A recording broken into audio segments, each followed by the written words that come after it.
you can only believe in yourself and know that you have to keep going and be true to yourself, and you will never fall. And it's like, kind of is the move. It's just be true to yourself. You just have to do what you do and do the best that you can at what you do. And be happy with yourself. Be nice to people.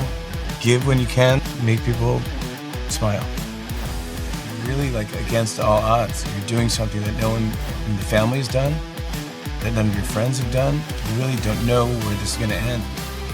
All new stuff that's never been done.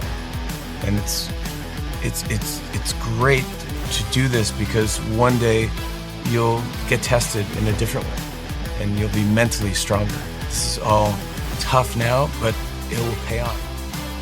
Do what you want to do. If you do what you want to do,